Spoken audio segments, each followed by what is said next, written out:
So today we are talking about the cerebellum. You can see the cerebellum is divided into two cerebellar hemisphere and we have the vermis in the center. This is the inferior surface of the cerebellar hemispheres. This is the superior surface and the cerebellum has fissures. Yes, those are the fissures, and then in between the fissures we have that is a very prominent fissure, the horizontal fissure, which divides the cerebellum into the superior surface and inferior surface. In between the fissures we have the folia. Here they are called folia, and you can see that this is a very that is the vermis, and that is the inferior vermis, which is lying within a depression which is called the median cerebellar notch or the vallicula. That is the inferior vermis. That is the vallicula within which the inferior vermis is located. This is the superior surface. We can see the vermis. We can see a notch over here. That is the anterior cerebellar notch. That is the anterior cerebellar notch, which fits into the brainstem, mainly the pons and the medulla. It fits into the pons and the medulla. And we can see even the midbrain, the colliculi, you can see. You can visualize the colliculi, and that is the anterior cerebellar notch. Similarly, you can see posteriorly the posterior cerebellar notch, which actually fits the falx cerebelli. Falx cerebelli comes and fits here. Yes, so that is the posterior cerebellar notch. So now we can see that you have the very important fissures. So the fissure which divides the anterior lobe from the posterior lobe is the fissura prima. So that is the fissura prima, which actually divides the cerebellum from the anterior lobe from the posterior lobe. So it divides the cerebellum anterior lobe from the posterior lobe.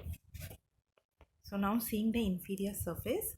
So you can see the inferior surface, that is we are trying to show you the posterior lateral fissure that will actually separate the flocculonodular lobe from rest of the cerebellum.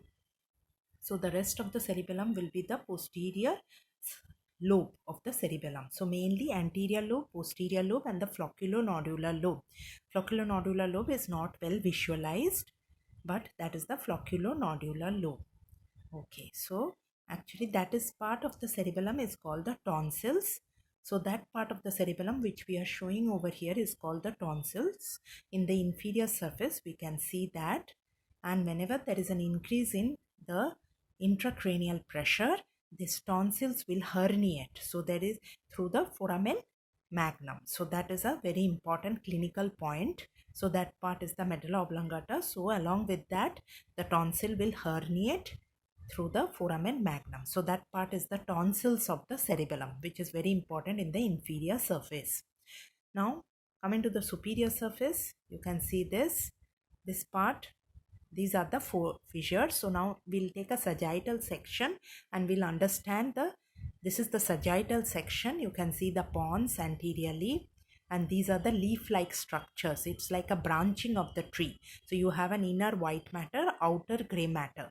So that is what is showing the gray matter, outer gray matter, and inside is the white matter, and that one single branch is called the folia.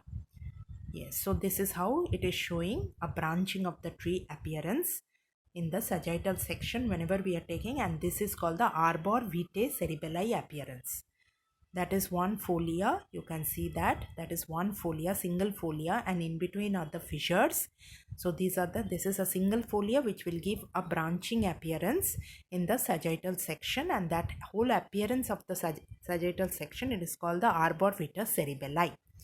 So you can see over here, this is the intracerebellar white matter, and you have the intracerebellar nuclei. You have the four nuclei. Already know from lateral to medial, you have the dentate nucleus, then the emboliform nucleus, then the globose and the fastigial nucleus.